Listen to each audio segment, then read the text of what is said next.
Can you guys hear me?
Is everybody able to hear me? Yes, we just heard you, Yes. Jordan. Yes.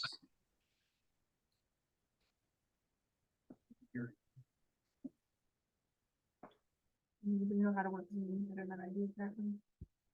Mike, any, okay, they can hear me, great. Thank you. We can hear you and So I'll just join a meeting on this one. You guys can continue with that one in the meantime, and I'll just, you may have to add something else. Okay, so if they show up, just click, okay. Please accept Yeah. myself. All right. Yeah, yeah. You'll see it up there. Yeah, is this recording already? Should be recording, yes, I'm just double check. It said it was recording when I logged in. Thank you. No, and if it's not, we've got maybe meeting minutes, so whatever it says. Yep, it says pause or stop. So it should be all set, and then I'm just log on. Because I can't see the room. Thank you. Sorry about the staring eyes and. It wasn't real, it just felt like it did. All right, I'm gonna call the meeting to order. Thank everybody for coming out tonight. First and foremost, I just want to make public note that one of our longtime budget committee members, as you all probably are aware, Dennis Salvell passed away a few weeks ago now. And I just wanted to say a few words and say that, Dennis was a great guy. I've known him since I moved to Canaan. He cared about this town and he's a longtime member. So I just wanted to note that. And if anybody else wants to add anything, feel free. So, I want to start with that. With Dennis's passing, we do have a vacancy. At this point in time, with where we are about to get involved, I'm not inclined to fill that vacancy at this time. Especially, I think Dennis's term was up in 2024. So this was his final year on his term. So I'm not inclined to fill that. If anybody else thinks otherwise, please let me know. Any thoughts on that? All right, so we'll leave that. We'll go ahead and take attendance. I'm here. Mark Houston. Ellie Davis, she said she'd be late, so I will expect her. Stephen Freeze. John Bergeron is an excused absence. Karen Wolf. Michael Reese. Sal Persia is also excused absence. Mike Sampson. Excellent. So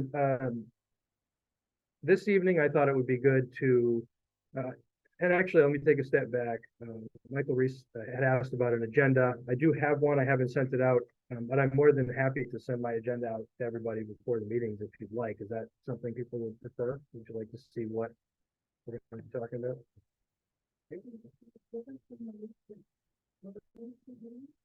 So yeah, well, so this is what Ellie sent around is the proposed schedule for what the, when we talk about the budget, I'm just talking about the agenda for each night. And if there's anything in addition to, for example, these items that we're going to talk about, if somebody wants to add an issue. So it'd be a little different, but yeah, yep, I don't mind. And, and Roger, it will be helpful for you for the minutes as well. So I will do that. Maybe note. But yeah, I thought it would be good tonight to meet. We have a new interim town administrator, Jack. Is it Wozmak? Is that how you pronounce it?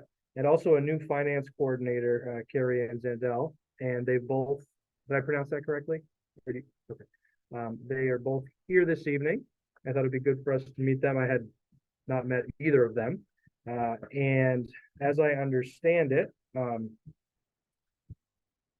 what Jack said, Carrie Ann has some materials for us tonight. And in this process of putting together the budget, it's going to look a little different than it has in the past.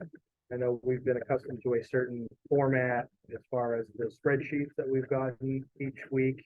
And then they've been updated, and I know that this may look a little different. And so I think at this point, if it's all right, Carrie Ann or Jack, whichever, we'll turn it over to you, and you can explain to us what I just said.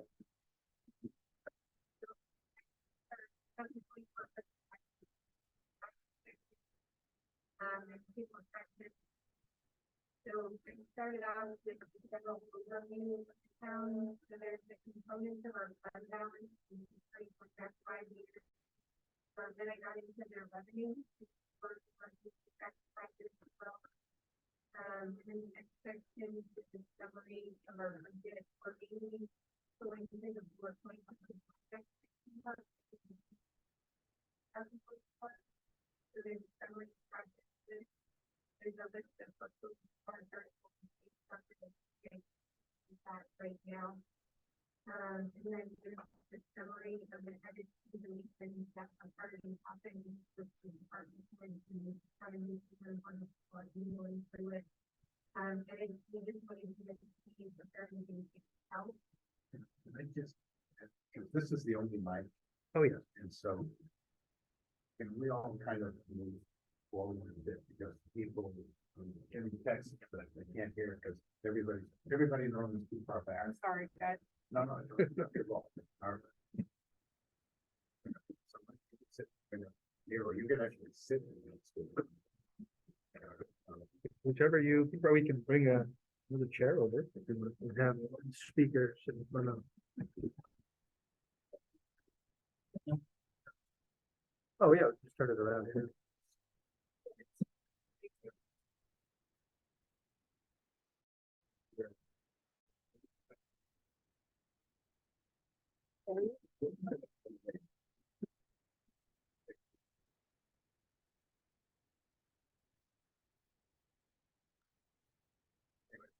Okay, thank you. So started with okay.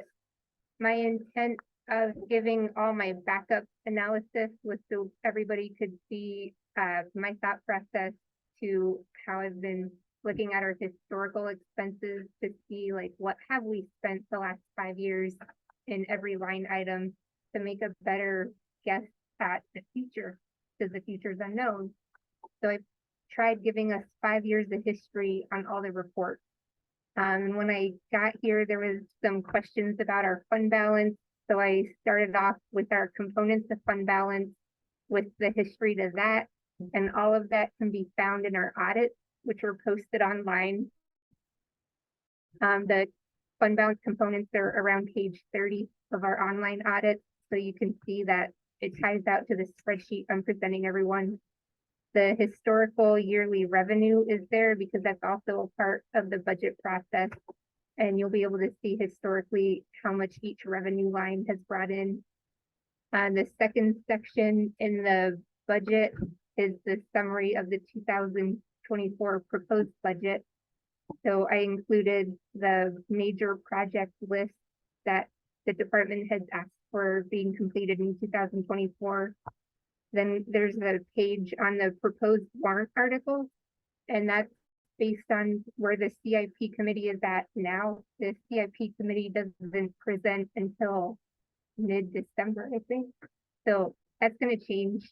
I left that blank. When I get the okay from the committee, I'll print off the CIP plan for the budget committee, and we can add that to the budget content.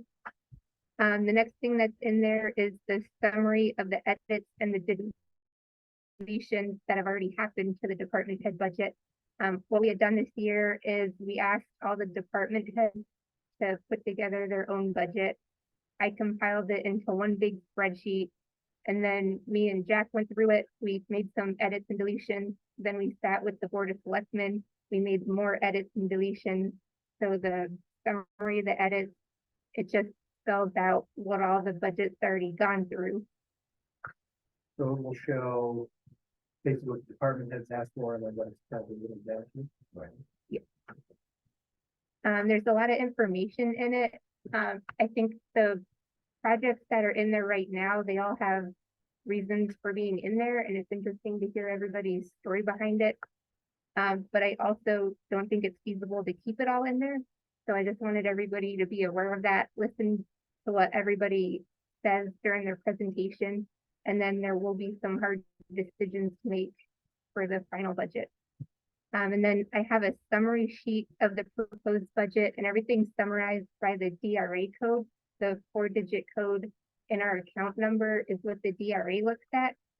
We don't need to report every single line to them. So the summary just goes off of what the DRA is looking at. And back in the end, I included one of our MS forms so you can see how we report to the DRA. And then section 3, that's the meat of everything. That's every single line item, what everybody budgeted. And I also have the last 5 years of historical expenses. So you can see what's been budgeted, how much we typically spent in the 5 years previous to that. And it's helpful to see the trends. Some of them, it was obvious that we're not budgeting enough, and the previous years had always overexpended. So that's why I like including the historical information. The CIP plan section is empty right now. I'll fill that in when we get closer to having an okay from the CIP committee. And then the last section, I just included the helpful information that I used. The 2022 DRA approved tax rate is in there. I included our Canaan parcel count so you can see our total taxable property in town. The DRA form MS 737 is the 2023 proposed budget. And the last thing was the Town of Canaan's organizational chart. You can see how many employees we have that's in the payroll. And with that, I'll pass out everybody's budget book. Hey, Carrie, I think it's also important for you that you've done a tremendous amount of work with actually use the group on health insurance and administration, and it's put out by department, gasoline, it was, always on the highway, and we just said, oh, well, they're gonna overspend and everybody else is underspend. She's done all that separation. Breaking it out. Breaking it out by part. So, each part is gonna look really different than that. And on the summary page of the budget, when we met with the board, we tried to make the summary page adjust for the movement of the healthcare wages because it really skews some of the budget. And I'll pass everything out so you can see what I mean. What's your background? I have my degree in business administration. Most of my experience is justice systems implementation and payroll processing at Midwest companies in Chicago, like 1,300 employees. So the complexity of the system is a lot bigger. So when I got to New Hampshire, everything's a lot smaller, so I do like a bigger piece of the pie for a smaller company rather than doing a little piece of the pie for a big company.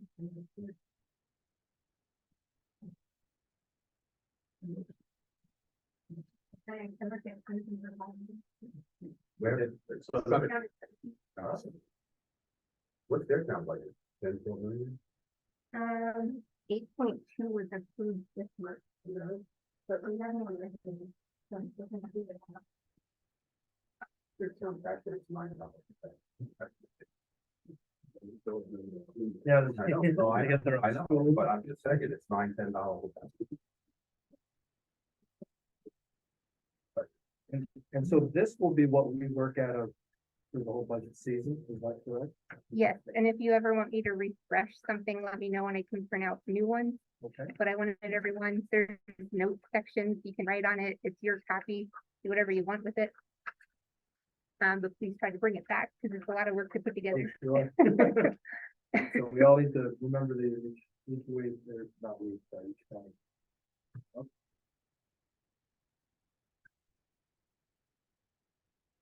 And I wasn't planning on going through it page by page, because I thought I would follow your agenda. You wanna, it would be helpful because in some of the areas where the local Boston is significant across the province. So, Yes. there's some of those budgets look like they exploded, but it really doesn't just all of the things one and else has to Yeah, the major things that, so the police budget looks wonky because healthcare, they have 6 full-time employees, so they have 6 full-time healthcare coverages going there. I also broke out our IT contract because our IT contract comes already allocated, so I just made those adjustments. Fuel was big. What all the employees do when they fill up at the pump, they write down how many gallons they use. So I pull those every month and reallocate the fuel. And I think the EMS budget and the police budget took the biggest hit for moving the fuel. And that's all reflected in this budget. The smaller things that got moved, telephones and internet had all been going to one general government line, but those bills come broken out by, well, we get one bill per building, so it's easy to assign out. And I think that's everything we did this year. We were, if you see a big jump, it could be a mere reallocation, not with some spending. That's just, yeah, it's running. To the extent that we stumble across those, we can clarify which are real reallocations and which are expenditures that grab. So on the bottom line of the budget itself, it's still definitely be the same. Yeah, yeah. Same unfortunately. Right, but Yeah. but it's not as drastic That's as it would be if you were Whether gonna. you can department. Yeah. That's just because it's different from the way it was presented. Yeah, that was, yeah. Hey, Ellie, I think Roger grabbed one for that.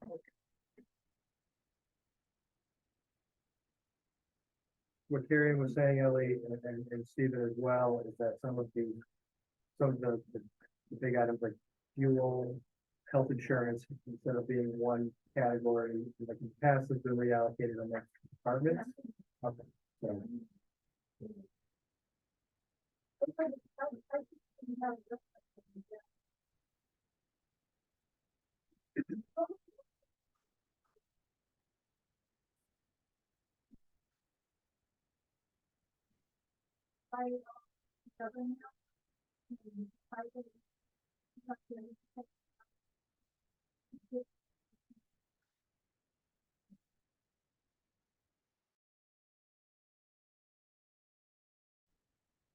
That is the way we buy, we have our own tanks for all of our. We have one tank One tank, and all the town names keep up there. okay. That's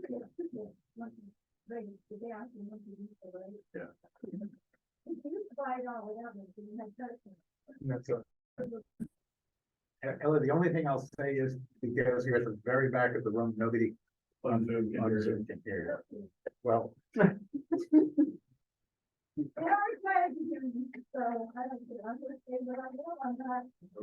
I'm standing up, I'm not sitting down. I'm not getting involved in the anybody. Are there any questions that you're flipping through? How to interpret my spreadsheet? It's a proposal to put before the voters a summary budget and a detailed one. The detailed budget is the one that we'll be going through with all the department heads. And then I'll recalculate the summary budget to fill in the MS form. Comments about the summary at the beginning and the fund balance. There are two different documents in the fund balance that the state recognized. One is the MS5, which I've asked a couple of times to get a copy of. I'd like to see what the MS5 was for the end of the year last year. Okay. For the end of 2022. The reason I say that is because if you look at what this after the fund balance, it's after the money gets spent for the subsequent year. So that is not considered what the fund balance was at the end of, this one happens to be for 22. But it is inaccurate to say that the fund balance at the end of 22 was only 263,000. Because if you look up above, there's going to be for the subsequent years 451. So in reality, this fund balance in that year was $713,000. And that's what people are in this fund. And that is what we do for something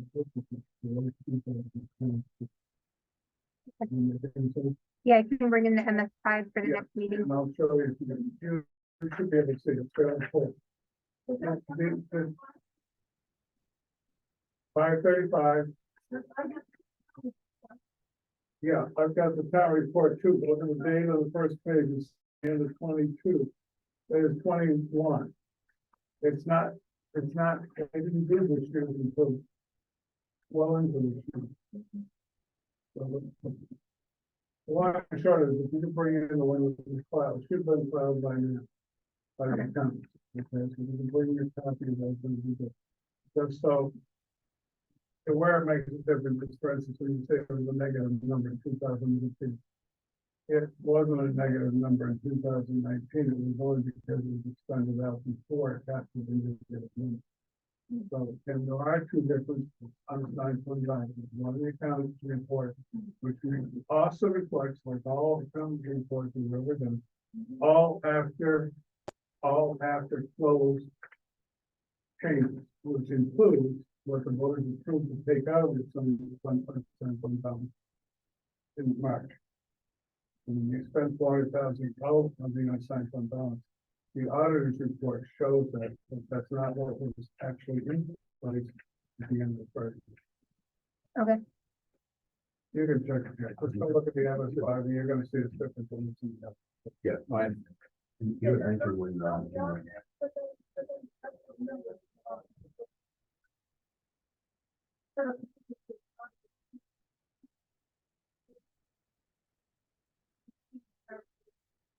No, actually, it was only about 7 years ago that there was a big fight between accounting firms and DRA.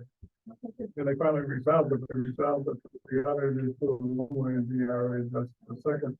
And it's about the accounting principles that says, one of the requirements is any subsequent events which occur after the end of last year have to be reported in the report. And subsequent event includes the voters taking money out of the unassigned balance, the fund balance, in March. So that's why they put it in the report.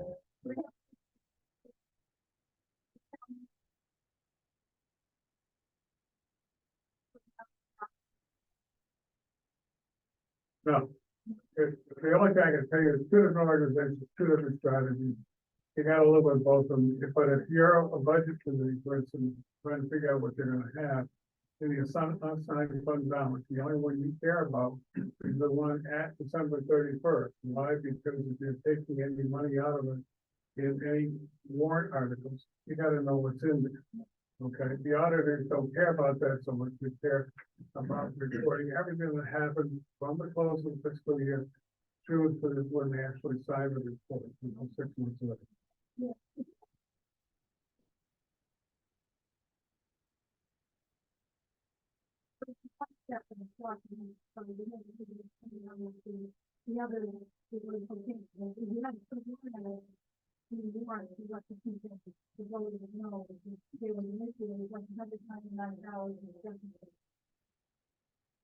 Yeah, and that's also why your rate tax is double what you really need to pay off if you thought was your debt. Because the debt wasn't as big because it was based on the accounting firms and not what was in the MS5. So in essence, the board of selectmen at that time assumed that the debt was $750,000 and what, it was like 350, which is why they were able to pay off the indebtedness in the following years because they overtaxed the people. Michael, you had a question? Yeah, you had, when you were describing the layout, you said that there was the wish list and then what you guys whittled it down to. And I don't see that at all. You know, only looking at what the department.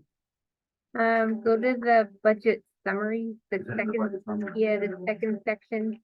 I have the same questions for everything. So what we see in the 2024 is what it's been whittled down to. It's the third page into the second section. I didn't have enough time to like properly number everything. Under budget summary. Yeah, 3 pages in, summary of the 2024 budget edit. And the department head budget came in at an increase of 1.267 million, a 25.5% increase.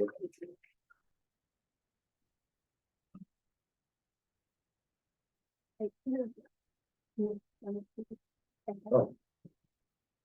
Thank you. When you were describing it, I said to myself, what, $8 million? Well, $6 million Well, instead of $4 million. the big things were the additions to staff, because we looked at adding a full-time water sewer position, and that's a highway person that's moving over to water and sewer mid next year. And then there was a full-time highway position, a full-time maintenance position, and I had misunderstood what Jordan was asking of me, and I had at first thought there was a full-time EMS position, but then after her explaining it to me, it's a part-time position that's only 10 hours a week. So then in that time frame, those adjustments were made. We decreased an executive assistant to 10 hours a week because other people in the office picked up work. We ended up cutting the maintenance tech altogether towards the end of the process. We cut the full-time highway position altogether. We whittled down some of the projects. We're looking at spending from the revolving funds for the skid steer or partial from that to save money in the operating budget. And we stopped asking Casella to haul our recycling. We started hauling it ourselves, so that's a saving through this whole process. And then the big thing that we wanted to bring to the budget committee is whether or not we should do a paving warrant article. Right now, the 2 miles of road that's being paved is $400,000. If we continue to pave year after year, should we run that as a warrant article, add it to the operating budget, or just not look at it altogether because it's a large chunk of money right now? We can always look at it in future years. And those were really our questions for the budget committee. Like, and any of these cuts, if you think it's a good idea, we can add them back in. No problem to recalculate. And we're really just looking for feedback. As far as, so these conversations and these cuts with the department heads, is there general consensus, or are we likely to hear from department heads pushing for restoration of these things? Just so we know what to expect. It could be a mix. Could be a mix, okay. You know, these are just, like I say, these are just things we're trying to do to give you things to look at. Yep.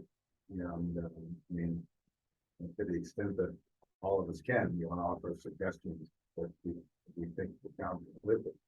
The town gets to decide, whether they want to have paved roads. You want to get into a pattern, paved roads. You get to decide you know, when you wanna buy equipment for all. So, you know, they're big decisions, and some of them have been put off for a number of years.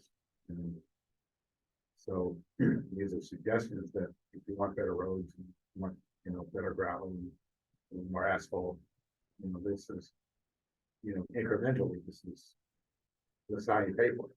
And you get to decide whether you want to do that. This is nice, so this is a nice summary of where the. Yeah, no, this is good. And while I'm thinking of it, the page before the budget summary is the warrant article listing.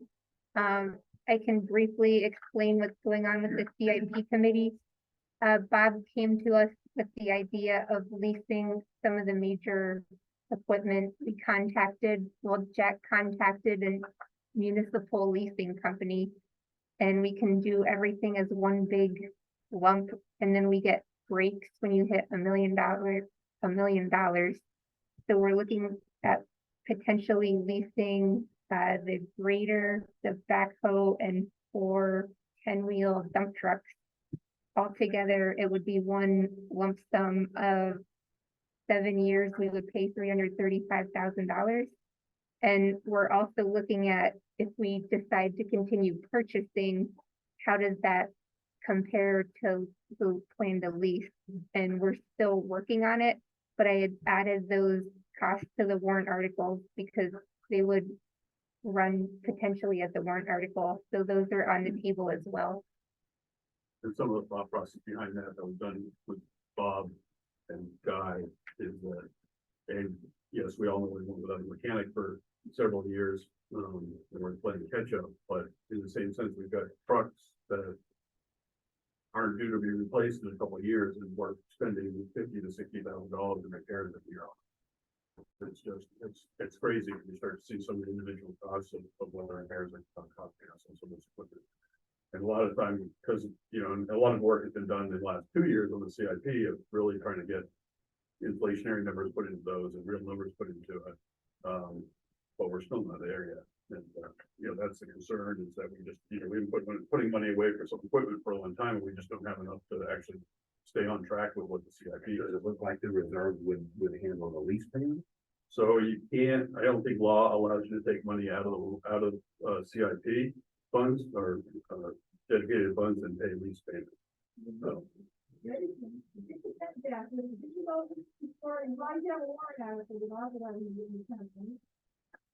Well, if you've allocated through warrant article money that goes into a capital reserve account, you have to do it the same way to get it back out again. It's to be perfect.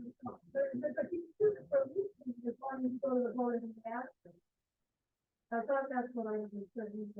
But you can't just automatically take it out without bouncing the whole return. Right? Right. So why would it make a difference how you do it? As long as you got your position, you know that's what you're going to do. So instead of having that, whether you want to do it. I mean, I have to do that, but I'm not like, you know, the last time you have to do it, We could take the reserve and put the money into the general fund.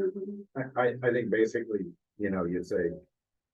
You put, well, assuming you want to pull money out of capital reserves as opposed to not putting enough in.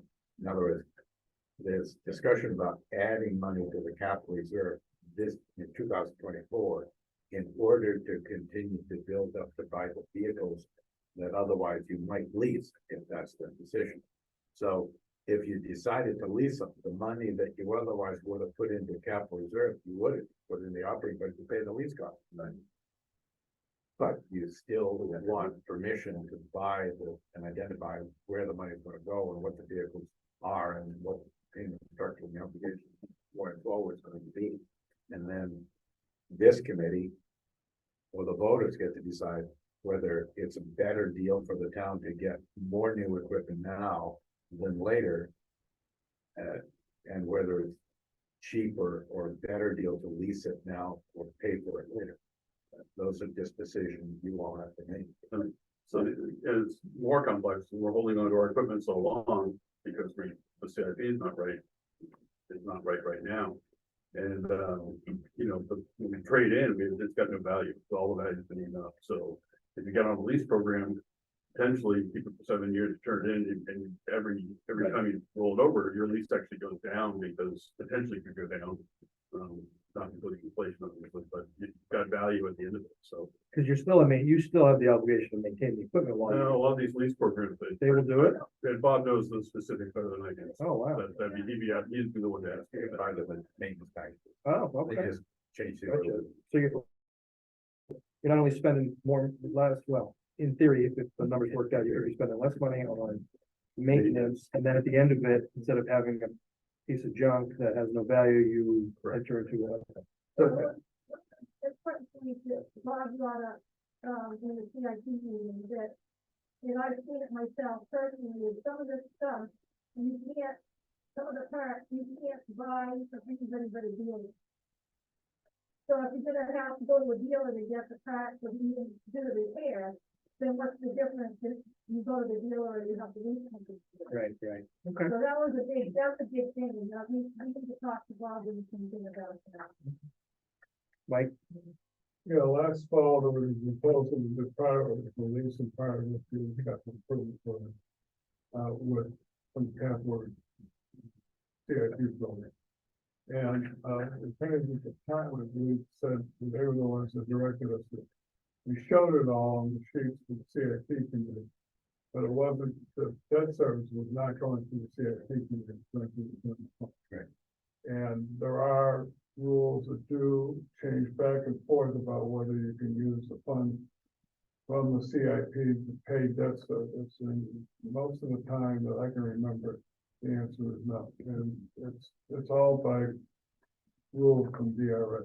But, you know, just from a process point of view of transparency, I think most citizens in this board and the select board, you know, they're used to putting money in capital reserve to buy stuff.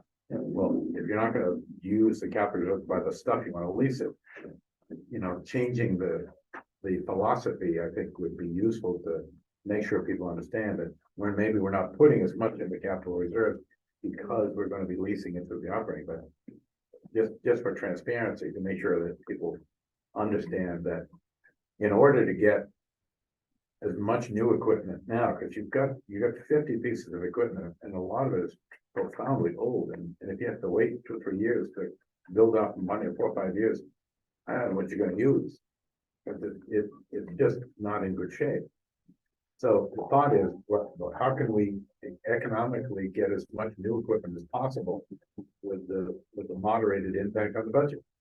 And leasing is municipal fleet leasing is where you do. You police fire engines, ambulances, highway trucks, police cars, lease any of that. you said that that's gonna require a major shift in the way people think. Because Potentially. because you're used to, people understand the capital reserve and they like it. It's like a savings plan. Now you start taking those out and the budget itself gets larger, right? Because increases go up. Have to train, about, well, yeah, we're not putting this in capital reserve. It's all sort of part of the same. Right. I see what you're saying. A communication challenge, perhaps. Yeah, and that. I was just gonna say, so I know Carrie Ann and Bob are working on that. So, all the savings that come from going to the program, and, you're right, they're definitely a different way of looking at things, so. Do you want to just read your notes on, at least at this point, the snapshot in time, the difference between the lease and the purchase over some number? But you'll see some numbers in there that say, here's the impact, kind of up and down. We look at, as we say here today, we're still working on the equipment. And therefore, that would change the understanding of price and finance for certain years, but in general. The CIP plan, I gave them a purchase option, and these numbers are only for the changes in the highway department. If we look at buying all the equipment in the years that are listed out in the plan, The in 2024, the increase per thousand would be $1.28. Our median home in Canaan is 223,000. So that would equal $286 a year per median home. Compared, and that was the purchase option. So that's compared to the lease option. The increase per thousand would be $1 even. And then the increase on the median home would be $223 a year. So it's about a $60 difference. And what the leasing option does is stabilize the spikes. So it'll spike in 2024 and then not spike again. Where the purchase option, it spikes a lot higher in 2024 and then it levels out and eventually it'll decrease a little bit because we've like put forward such an initial investment. And if we do decide to go with the purchase option, we would like to get on a schedule of buying one dump truck a year, the same as the police department buys one cruiser a year, just about. And then that would, my strategy would be to run a warrant article specifically for the dump truck and then a second warrant article for the highway equipment for all the rest of the stuff that's not a dump truck.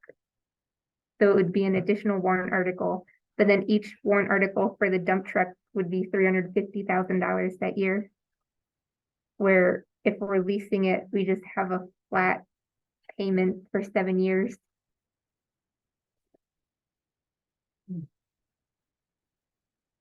Ellie? Yeah, I just want to make another point, because we haven't done it already. If you go to leasing, because long term, you have to get board approval in the warrant. And you can't lease it without board approval. Sure, it's a long term. Yeah, so the once it's approved, it's like the school budget, there's so much in the school budget, there's all, like the teacher's, salaries and all of that, it's like 75-80% of it's locked in. So once you approve the warrant article, that stuff automatically becomes part of the default budget, so you can't change it. So, In future years, Yeah, correct, if correct. you keep the locked in, it's just like borrowing money from the bank. Same thing. So it doesn't have to, not all what to do. So it's still in one. So you can't go ahead and leave it because it's telling you can't. I think no means no for a year, then you try again the Well, next you year. have to write another warrant article Yeah. the following Sure, year. sure, but, if they're gonna say no because they don't want new trucks and a grader and backhoe, then they're gonna say no whether it's a lease or a purchase. If they say no to the lease because they wanna spend more money to purchase it, then I guess they can do that. Yeah. But at the end of, That way. at- That's the winner. at the end of the day, the idea is you've got old pieces of equipment. The CIP committee has got an inventory with a list of the age and that sort of thing. And our recommendation is, it's time to restore the fleet. So you got to figure out a plan. How you gonna do that? And so we're just bringing forward numbers that say, this is the equipment you got. Here's what you really need, and let's kind of figure out how to get there. Obviously, the answer can always be, no, we don't want new stuff. And then we'll just have to figure it out on the repair side. But you clearly have a grader and other piece of equipment that you can't get parts for. So there's scrounge around on eBay to find extra parts. Couple of comments. First of all, so I don't know what the assumptions are. I gotta look at them before I can say. I do know that other organizations do it a different way. And they do maintain equipment. I know the private business does it a different way. They do maintain equipment. And I don't want to get into it until I see what the assumptions are. I will say that the proposed budget so far, at least out of the gate, means a 24% tax increase. So if you're all excited about that being a great idea, good luck. Well, no, actually, it's not. Well, that is, because I think you put the numbers in your report, so it says $7,000,000 increase, $744,000 increase. So line down to the tax and the property. You divide one by the other, you multiply it by 1,000, it comes out to $1.51. That's the tax, the tax rate of not 6 months. We're what's in here. Well, that's 24%. Now you know Unless what your you've got- task is. Right? That this is your task. That's why we said that I sometimes. understand, but then we also have to look at the revenues. And your revenue is, I have not looked at, I mean, I've only had it for a half hour, so I can't really say. But I know that I could see something to change dramatically in revenue. So it could actually be more than the 24% increase because I haven't factored in revenue. And as it was pointed out to me for years when I was in your job, that it's really up to the budget committee to prepare a budget. As long as they're gonna have their own budget, but the one that gets voted on is the one that's budget committee. I'm gonna have a real problem as a single member of this committee to recommend a budget that has a 24% tax increase. I wouldn't expect that you would simply accept the first number that comes your way. That's what. Yeah, that's what the process is. Yeah, You get I to decide understand. what you want to go for and what not. That's the Right, process. I got it, Jerry. But it's gonna require taking more than 5 or 6 meetings. More than 5 or 6 meetings.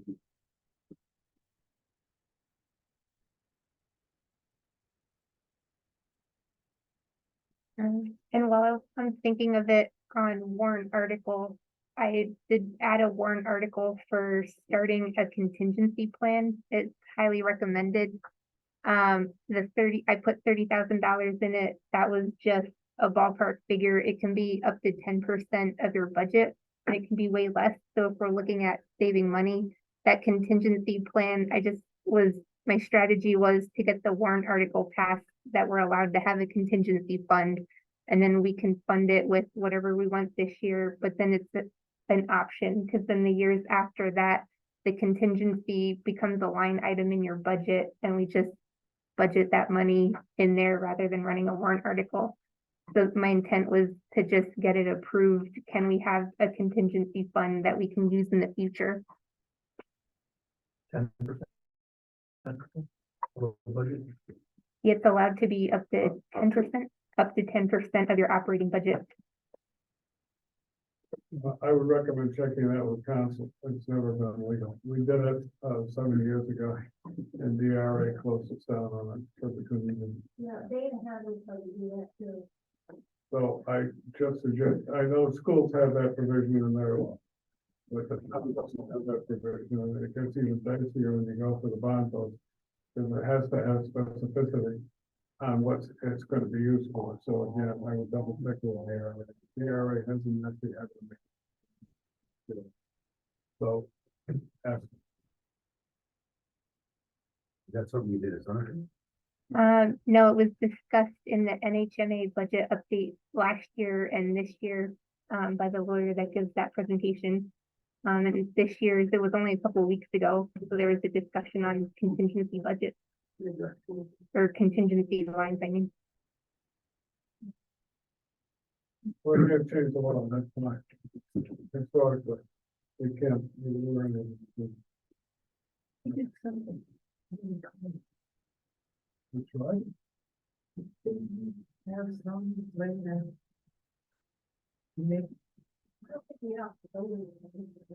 There are ways of doing it, but let's see. The concept, yeah, we like the concept.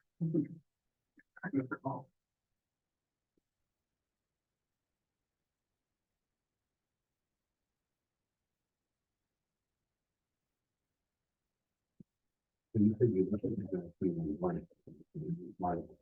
Yeah, I didn't feel comfortable passing it out to the budget committee without the CIP committee's blessing. There's so real. Yeah. I'll be printing it. I think CIP presents in December, but hopefully we have something finalized before then. Yeah, and we don't have a public hearing. Definitely something. I mean, based on your summary here, I mean, really, as far as the, payroll and building improvements is where all these like huge increases are coming from. So that's where these, to the extent we have to make some tough decisions, that's basically what we're looking at. With regard to some of these positions and also building improvements. Oh, shoot. Just to Mike's point, I mean, There's a lot of nuances in that. And there's timing, as you pointed out, in terms of equipment. And the question is, at least in my personal philosophical belief about this, is there's a weighing that has to take place and there has to be a balancing of interests. And voters can do whatever they want to do. If the voters want to pass a very large budget with a 24% tax increase, it's up to the voters to do it. It really needs more nuance in it if you're gonna do any type of balancing act. You know, frankly, I thought last year we might have to go to a 14% increase in order to accomplish what people were trying to do in the CIP committee. But that's still not a 24% increase. And part of it's gonna take some time to assess. I am a part of the CIP program. I'm not gonna really this year, but I am gonna wanna look at what the underlying presumptions are in it. Not all equipment is used the same way.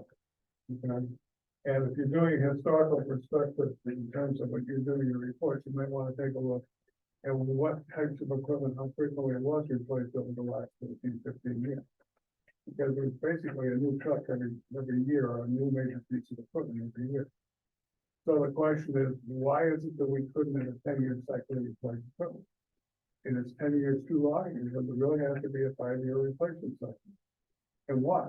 And why is it other fleets and equipment, we go look at Rummel trucks or other trucks in the trade, why is it that they're not being replaced in the again? And so that's part of the analysis that goes into play. There was in South Carolina, there was a person that I looked up to a great deal, benchmark all the services and how it's done in the private sector and see how you can do it most cost effectively and still keep the taxes low. I'm an advocate of that. I think it's a good system. I think benchmarking your services ought to be done. I don't know. I mean, I'm just seeing it. So I certainly am not going to be a cheerleader to say you want to spend next year $250 million. I'm a taxpayer. I downsized my property, so my taxes are only $1,500 a year. Good. That was my personal choice. But other people haven't downsized, and their properties are worth $200,000. But frankly, there are mobile homes in this town. They were assessed at $150,000. So what are they going to feel when they get a tax bill that goes up 24%? I don't think it's going to work. I'm not saying we don't need to make changes, but historically, over the last 12 years, we put in over $200,000 a year to paving. I understand the price of paving went up. I don't know how much it went up, but that would be a question when the highway department comes in. How much did it go? Because it was pretty much flat funded, flat bid for 12 years. It was always somewhere between $65 a ton and $70 a ton. So why not $85 a ton? It'd be nice to know why. Did we really bid it out, or we just sent it to pipe? Well, what happened to it? So that's worth the question. Because at $200,000 in the CIP program that we did last year, there was a number based on last year's bid number, how much it cost to pave a road per month.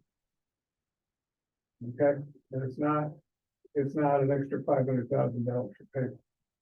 And you can go from a 10-year cycle down to a 5-year cycle or 7-year cycle.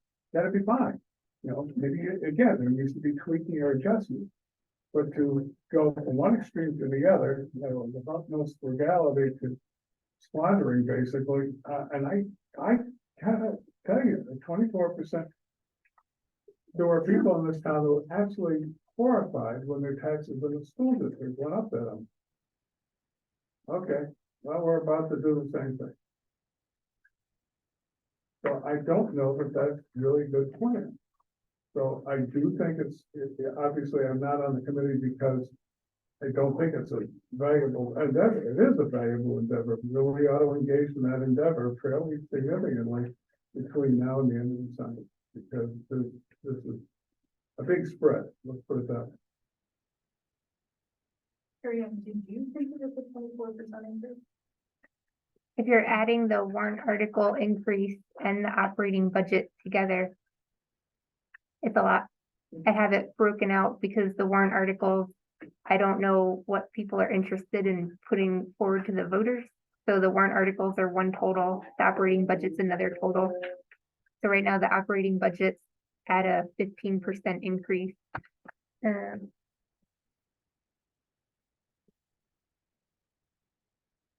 the warrant articles, I didn't break it out by percentages on the warrant article because I was looking more at what each warrant would cost the taxpayer, but the increase to the proposed warrant articles is $1.17, which is $260 per median household.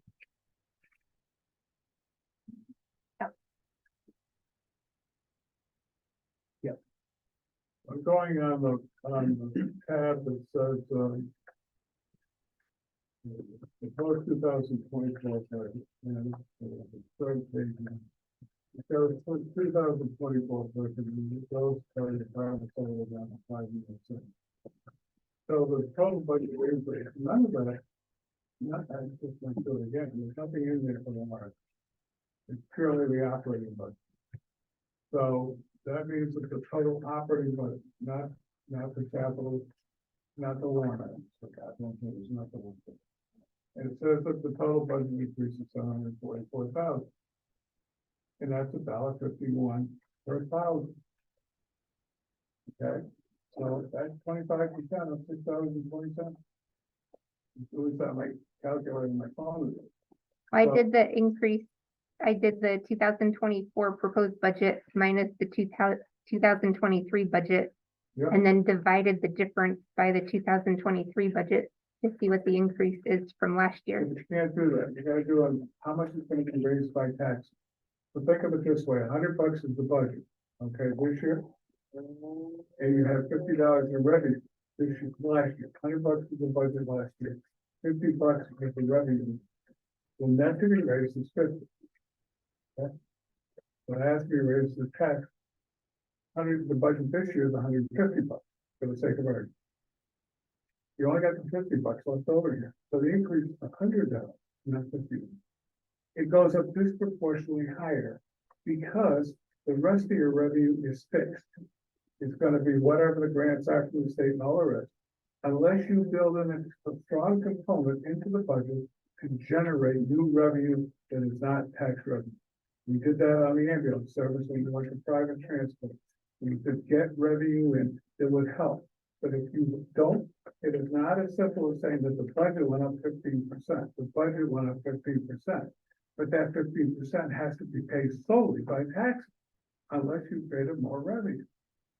Okay, I think we were just looking at figuring out what the department had asked was Okay, going up. But if you're a taxpayer, what you're asking is, what do you think my tax rate is gonna be next year? And I'm telling you, based on your numbers, that the tax rate next year would go up by 24%. So, is the reason why you and I have a difference of opinion is because you're not factoring in the fact that half of your revenue is flat. It doesn't go up dramatically. And if you got a dramatic increase of 15%, it means it's gotta be double that for half of the money, which means you go to over 25%. And I can draw it out on a board, but I can't explain it any better verbally, other than to say that you can have two budgets for the same. If you lost state revenue, your tax rate goes up. Okay, so it was $100 last year and $100 this year, and you lost half of your state revenue, your tax rate goes up. We got the same problem the other way. If you got $100 budget over here and it goes to $150 over here, but the state part doesn't go up, or the non-taxable portion doesn't go up, it means disproportionately you gotta pay more taxes. The easy way to do it is with your document. You just look, how much more has to be raised? $744,000. Unless your third grandmother comes in with $700,000 in gifts, you gotta raise that on taxes. If you raise it on taxes, you take the amount that you need extra in taxes divided by the tax base times 1,000, and that gives you what the tax rate goes. Terry, can you run by your history on revenue? You have to have it in there. Yeah, that was in the first section right behind the fund balance part. We're looking at. The revenue analysis, it's in the very beginning, right behind the fund balance. Yeah, right now. And if the budget committee wants me to present the numbers in a different format, just let me know. I've been working with the CIP committee, making all the adjustments. what they require. So I have no problem changing the format.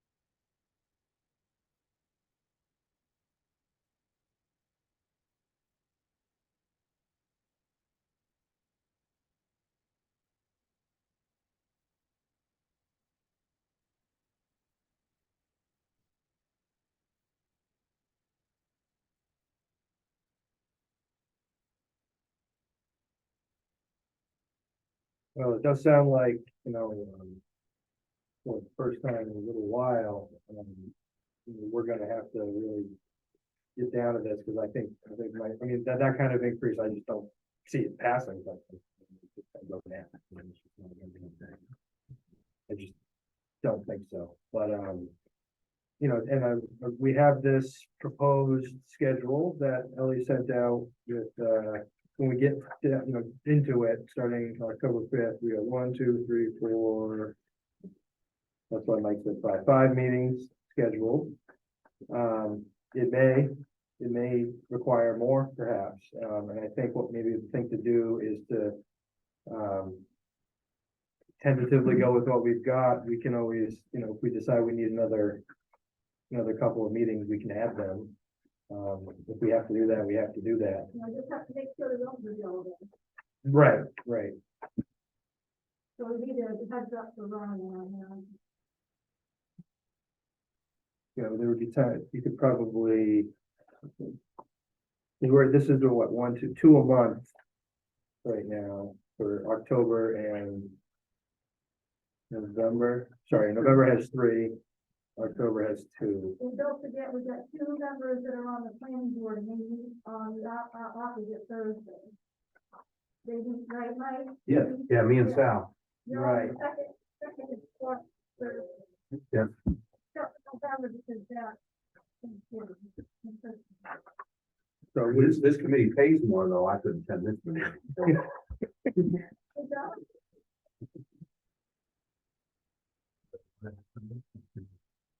we've got Well, one of them is 21st.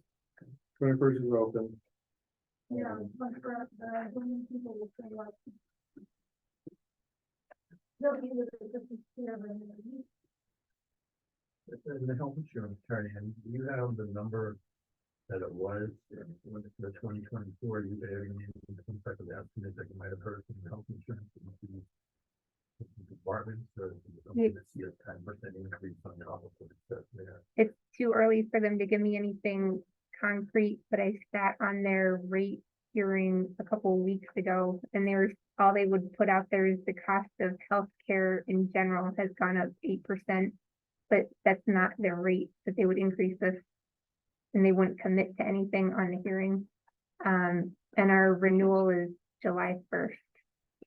It might be 10% on top of what you're seeing here. I had put in here 6 months at the rate that we currently know, and then 6 months at an 8% increase, just planning for the worst.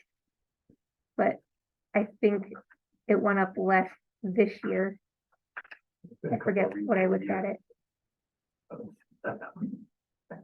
Plus, the health insurance, is that budgeted for the actual employees you have now, or is it count the open position? It counts the open positions, and I planned for a family plan, assuming the worst case scenario. Right, so in other words, it would unlikely be more than that, depending on the increase.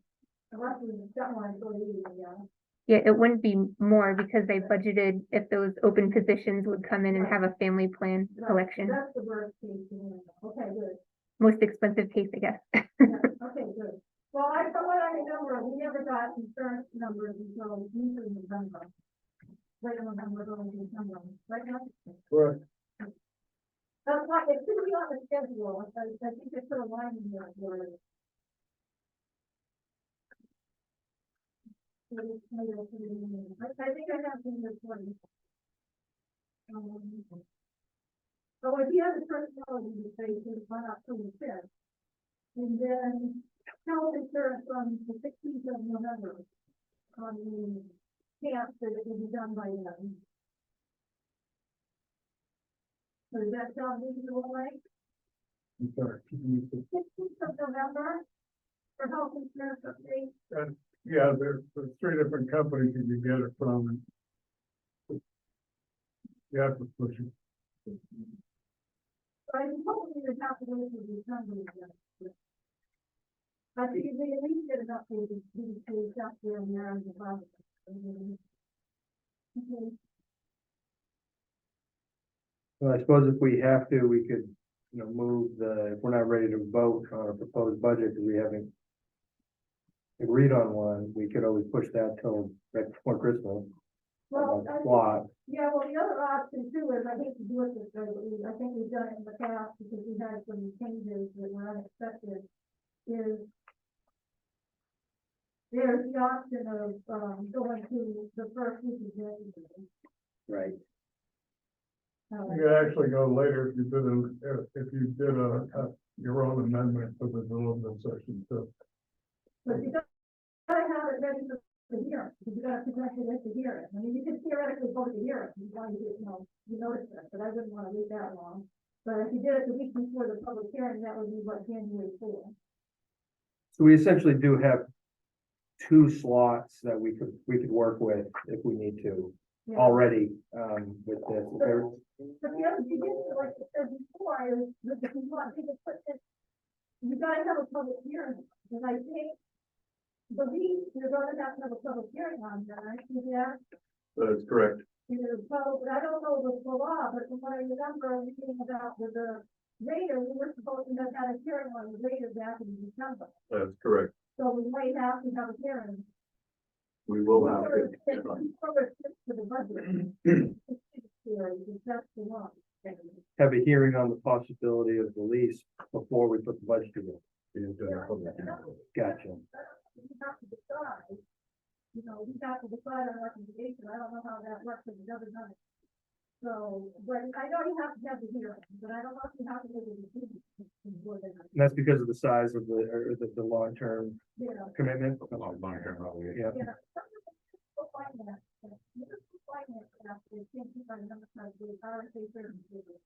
Some good, Greater last year. I'm sorry. That's why we couldn't do the greater, and that's the first. Gotcha. So that hearing would have to be before the public hearing on the budget. Yeah. Yeah. All right, so we have basically holiday season to fit in a couple more, yes, Mike. On the revenue, I saw it first and I lost it, and I found it again. So the only question I have about the revenue piece is somebody needs to spend some time, not now, but no later than first of November, to estimate what you think the revenues are gonna be for the last quarter. And right now, you got I got 1.2 million versus 2.5, so it's low. Okay, but you gotta actually go back and look at that and see why it's low, and see what you think it's likely to come in. Okay, so that's a big issue. Because if you're losing revenue that's non-tax revenue, it will go higher than the 24% tax. That's part of the process. Usually we didn't do it in the past until the tail end. But I had a pretty good idea through that whole process, what it's likely to be. I gave reports to them, but you're really not gonna know for sure until the last month.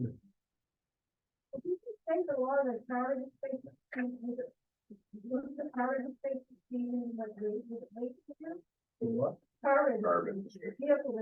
Oh, the rule of thumb historically is that you can take a straight line projection except for the last month of the year. The last month of the year is like 50% more than the rest of the year. It would be than a normal month. So and you can compare it in the accounting system, you can go back and look at December, the last month of the year last year, and compare it to where you are and compare the first 11 months last year, the first 11 months this year. And that's a way to get a projection in terms of the revenue. And that's the single largest item in the budget, that is revenue. On there. Under the tax. But you gotta know it. Nobody wants to be, we have no idea. And if you're gonna have large any revenue budget, usually revenue, in my experience, is the other revenues. So it's not unreasonable. Some Karen was asking about contingency. So it wasn't unreasonable to have some contingency built in the budget, just by being concerned about revenue. And it was a formal policy for about 7 years, which went away. But the formal policy wasn't to, you had rising increases, the rising revenue in various parts of the budget.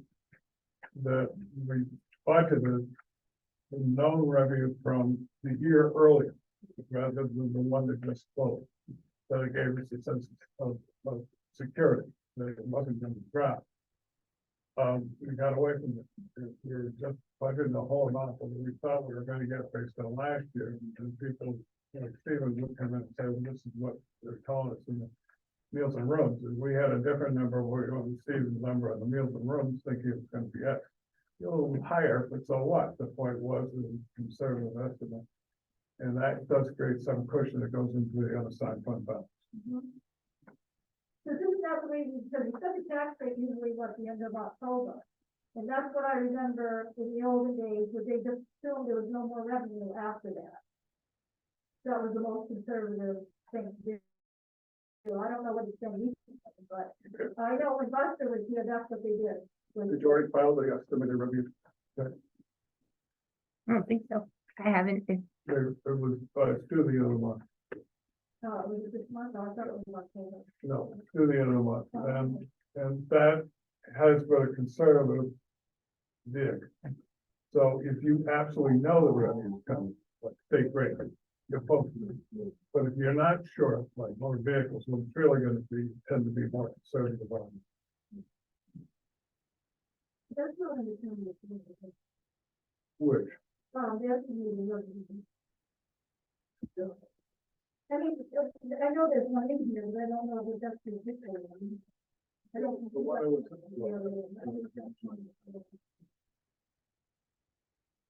All right, well, we've got a proposed schedule. I think what we do is we go for it. We have a couple of options as we get later to add some more meetings if we have to.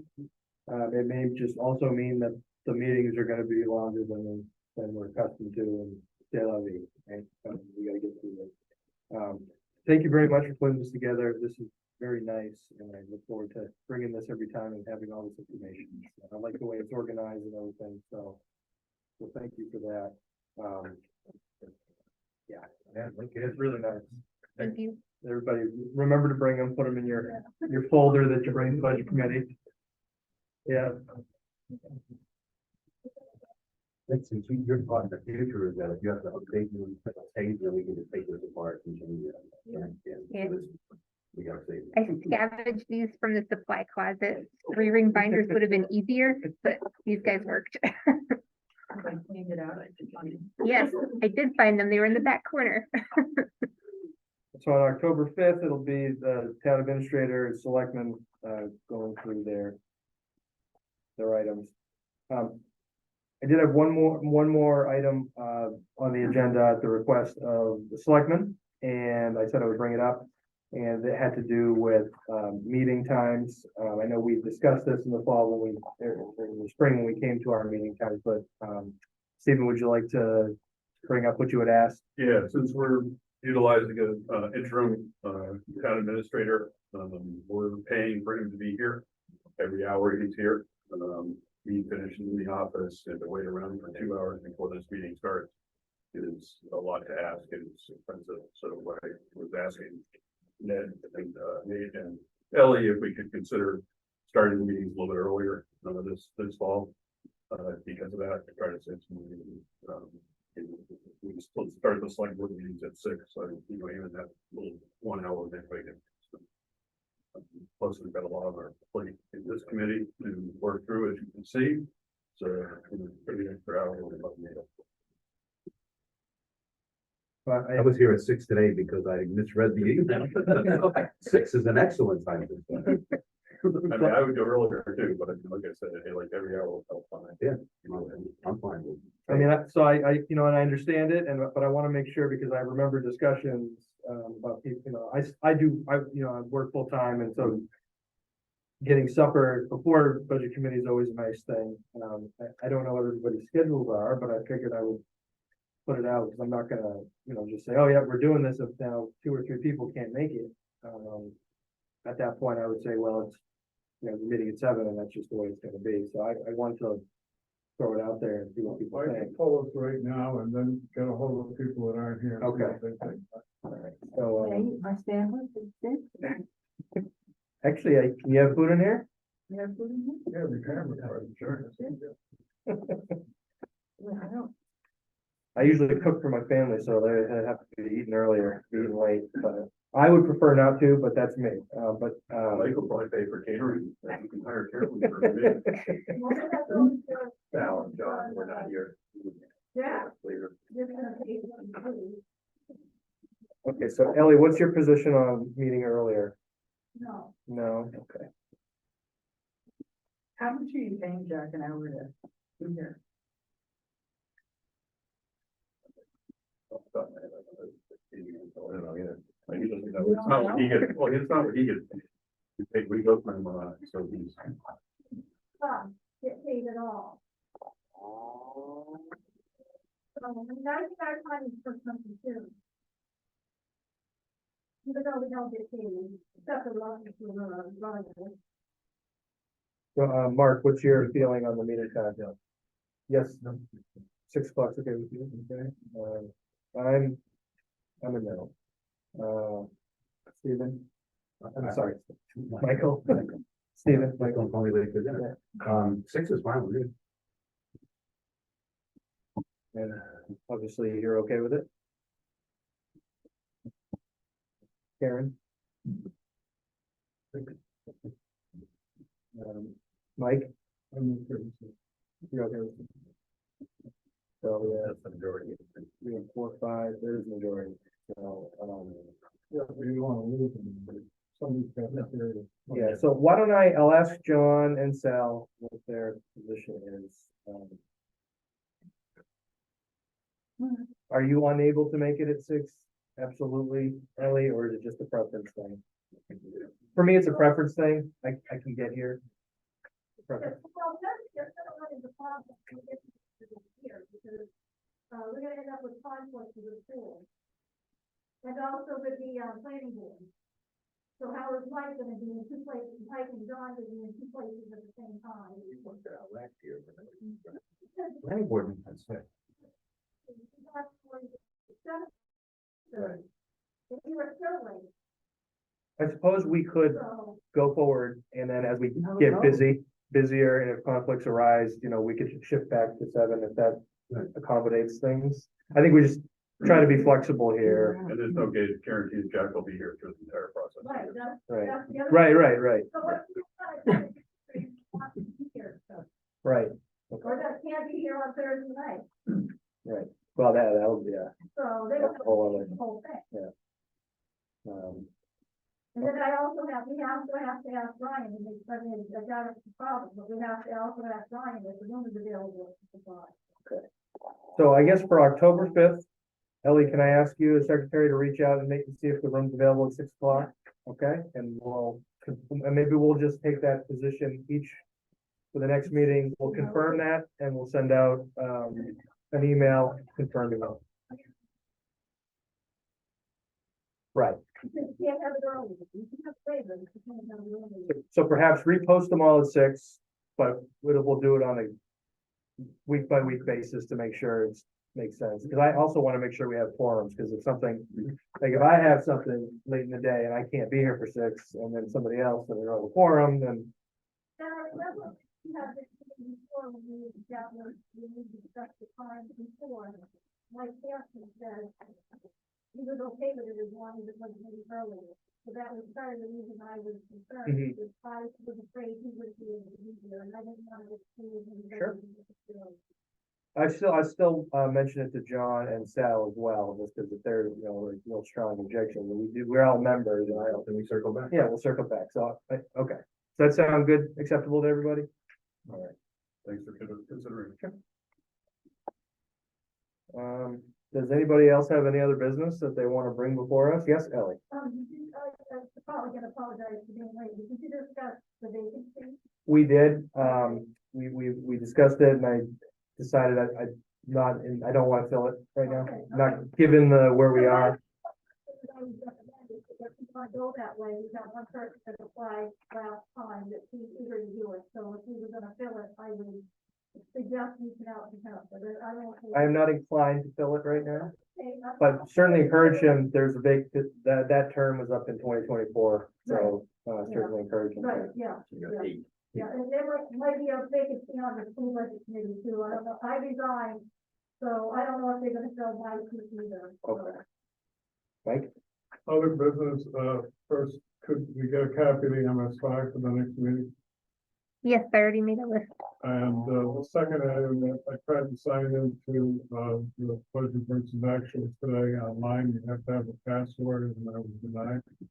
So could you at least let the budget committee members get into the budget versus actual? That is actually, yeah, we'll work on it.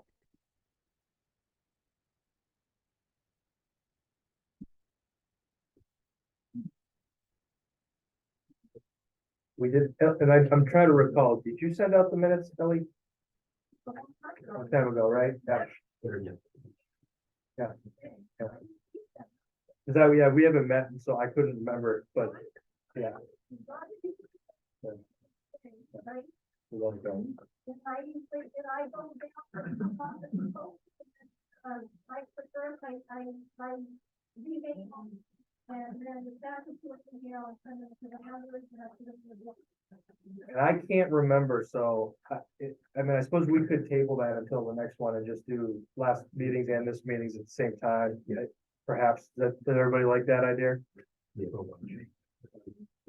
All right, There's a book to the town office, okay. yeah, but we don't put the, they're not approved yet, they don't go on the website until they're approved. Would you do me a favor, Ellie, when you send out the minutes for this meeting, would you also resend the minutes for the last meeting? I know it is. All right, thank you. And this way, we'll just review them next time. I will send you a new Mark. copy of that, because I saw a mistake that I can easily fix. So Oh, tomorrow. Oh, I'll tell you what it was. okay. It was March 30th. Start to the day, yeah. Then I'll have draft. Excellent. And then we'll just deal with them next time. So. Fine. If there's no other business, I'll entertain a motion to adjourn the meeting. Second, all right. Oh, been in the town office for a long time, but an open line is not important, but If you wanna. Okay. So a motion to adjourn in a second. All those in favor? All right. Any opposed? Thank you for coming. Nice to meet you. Nice to meet you. Yeah, this is excellent. It's nice to have it. I like books. Just to take notes and everything. Exactly. Well, some.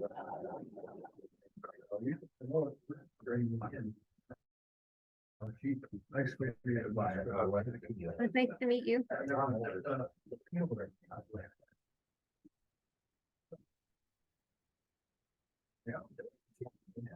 Go fishing. But, so, I don't know.